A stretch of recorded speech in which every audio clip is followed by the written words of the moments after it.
members of the board know, that means that electricity prices were spiking. There was a peak in demand, people were running their air conditioners, there's other drains on the system, and the system was in danger of perhaps becoming unstable, but it certainly, prices were spiking, and so the city asked the residents to save electricity so that we could save some money. Now, rooftop solar is the solution to peak demand problems. What we have in Australia is 20% penetration of rooftop solar. That is 20% of the buildings in Australia have solar panels on their roof. And what they've discovered in Australia is that there is no peak demand during hot temperature summer days, because the very times when the sun is beating the strongest, when people are cranking their air conditioners up the highest, that's when the rooftop solar panels are putting out the most power. And so they've got grid stability, and they've managed to avoid the peak prices that we currently suffer from. So we have to remember here that rooftop solar is definitely part of the solution. And just as a side note, my rooftop solar system, my 6 kilowatt system, which has been operating for just over a year, literally just a few days past a year, has so far reduced the amount of CO2 put in the atmosphere by 11,650 pounds, which sounds like a lot for just a little 6 kilowatt system, but we're going to be looking at some bigger numbers in a minute or two here. So rooftop solar is part of the solution, but there is another problem. And that problem is developing kind of uniquely in the United States, and that is policies and procedures that disincentivize solar power. And one of the best examples of this in the nation is BG's anti-rooftop solar policy. So I'm just going to recap just a little bit, and I'm going to leave the board so you can have a copy of this. This is a report I prepared for a meeting I had with the mayor that details just exactly how these penalties and reductions in reimbursement for solar electricity cost me roughly about $500 worth of the value of my solar panels every 10 months. The city is literally taking the value of my system away from me through this solar penalty, and by reducing the amount of power they pay for solar power. Let's see here. So, but just to recap quickly, we have a $4 per month per installed kilowatt penalty on solar panels. And according to the experts we've consulted with, this is literally the highest in the nation. And the justification for this has simply been unavoidable costs, but the city has yet to tell us what those unavoidable costs are or how much they are. And as I said, the experts we've consulted with, both from Michigan Technical University and Ohio State, have said there's no way a rooftop solar system could be costing the city of Bowling Green anything like $4 per installed kilowatt. And part of the clue here that this is a penalty as opposed to just some fee that you need to apply is that it increases with every kilowatt that's been installed. And the expenses to the city do not increase with every kilowatt that's installed. There's no additional labor, there's no additional equipment. If you've got a 20 kilowatt system or a 4 kilowatt system, there's no difference to the city in what they have to do to keep the grid stable. So the fact that the penalty increases as the installation increases really shows that this disincentivizes people from putting up solar. And the other part of this policy is that you have cut the amount that you paid for solar electricity to roughly half what you pay for other electricity, like the coal power that you're buying from Prairie State. You're buying that power from Prairie State at 10 cents per kilowatt hour, and you're only paying now for solar power 5.5 cents. Prairie State is sort of the Sauron behind the Saruman of this policy. Prairie State is a coal-fired power plant that puts 85 million pounds of CO2 into the atmosphere every single day. It takes about 3 weeks to put 1 million tons of CO2 into the atmosphere. And because BG owns a part of that, and because your panel, because your utility board controls BG's utility policies, that makes those 85 million pounds your responsibility. So when we see melting glaciers in Greenland, when we see polar bears floating isolated on ice floes, when we see the city of Lytton, British Columbia, burned to the ground by global warming, that's your responsibility, because you're continuing this policy of supporting a coal plant over things like rooftop solar. And before you say, well, no, that's not what we're doing, I'm sorry, if you look at this from the outside, if you're paying 5.5 cents per kilowatt hour for solar power, and you're paying 10 cents per kilowatt hour for coal power, you're preferring coal power. You're giving coal power an advantage over solar power. You've chosen coal over the sun. But I do want to tell you, and I have for you, this is an abstract from a study by the Rocky Mountain Institute called Transition Opportunities for Prairie State Energy Campus. And it's a 22-page report that Rocky Mountain Institute did. It was published in February of this year. Essentially, wind and solar have come down so far in price that Bowling Green and the other municipal utilities that are stuck in the Prairie State coal deal could actually stop buying the power from Prairie State, buy new power from wind and solar installations at current market prices, and even though we'd still be doing the pay part of our take or pay contract, we would come out ahead. You could actually reduce the electricity bills for Bowling Green residents by dumping Prairie State and convincing the other utilities to dump Prairie State and switching over to wind and sun and storage. And you can stop putting 85 million pounds of CO2 in the atmosphere every single day. And so I urge the board to, I'm going to give you the copy of this abstract. I urge you to look up and read the whole report. It's only 22 pages, but it could literally help save the planet. And I think that's what those of us that are putting solar panels on our roof, I think that's our ultimate motivation. We're doing this because the Earth needs it. We need to switch to solar power and wind power and other sources of generation. And the last time I came before you, you said you were comfortable dismissing our objections to this policy. You said you were comfortable because it was only Leandra Harper and myself talking to you, people who actually own solar panels. And I have to say that this is not something you should feel comfortable about. And I'm back now, and this time I brought 400 friends with me. I have a couple of them, several of them here in the audience today, but I have collected about 400 petition signatures, basically for people of the city of Bowling Green telling you to reverse this policy. And you know, you might say 400 is not that many, but it is a little over 1% of the total population of the city of Bowling Green have actually signed this petition.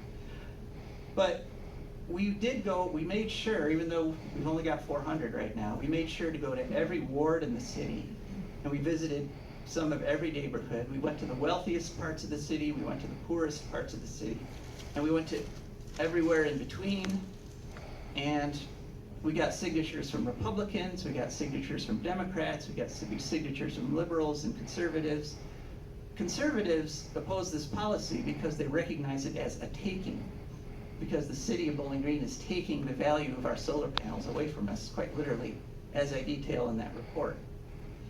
And the liberals, of course, oppose it because they realize that we have to do everything we can to fight the climate crisis, both on a personal level and on a city level and a state level, on a national level. I have a lot of experience with petition gathering, and I've carried nominating petitions, I've carried ballot initiatives, I even carried petitions to overturn that other big anti-renewable energy bill, House Bill 6. But I have never had a higher percentage of people willing to sign a petition that I was carrying them to. And those who have read about it were literally grabbing these petitions out of my hand in order to sign, the ones that have seen the newspaper articles and heard about it from friends, because they are so incensed that the city of Bowling Green is doing this.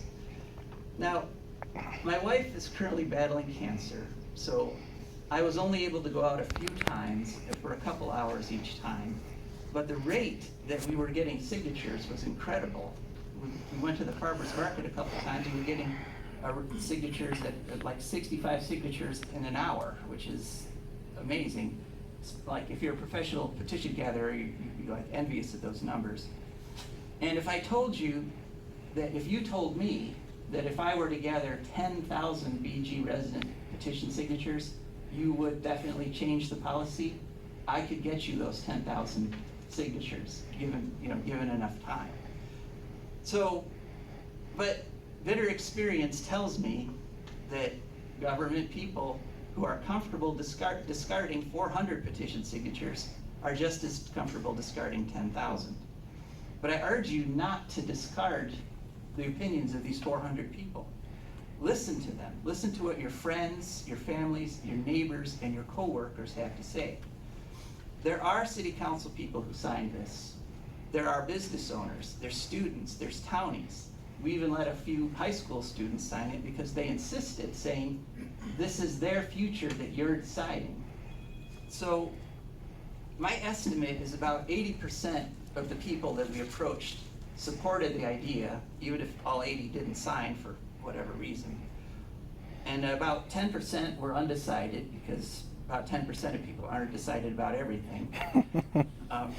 And about 10% believe that solar panels are powered by demons controlled by Joe Biden, who uses them to interface with microchips in the COVID vaccine to eventually turn us all into zombies. Which sounds ridiculous, but right now the city of Bowling Green is on the side of that 10%, the 10% that think that rooftop solar is somehow evil and should be stopped. That's who this policy benefits. And it might sound ridiculous, but that's the situation we're in. So don't listen to those people. Listen to your friends, listen to your neighbors, the people who signed these petitions. And remember, a true friend is not somebody who agrees with you all the time, who praises you for everything you do. A true friend is someone who talks to you when you've screwed up, when it's time to reverse course. That's a true friend, and here's 400 friends telling you that right now, here today. So, I've already said this is the most popular petition I've ever gathered. And one other statistic that I've noticed as I was gathering these petition signatures was this also had the highest percentage of people who said, thank you for doing this. I've never had so many people say, thank you for fighting this fight. Thank you for trying to save rooftop solar in Bowling Green. And I would love, dearly love, to be able to say thank you to all of you. And the only way that can happen, though, is if this policy is changed. And once again, I'm willing to work with you. I'm willing to meet. I'm willing to talk about perhaps somehow meeting the concerns of the city without disincentivizing solar. I'm at your disposal. But please, please, please step back from this policy. And so, just like last time, I'm going to ask again, so is there any chance you're going to modify your position, or did I once again waste 30 minutes, 20 minutes of the best speechifying I could do?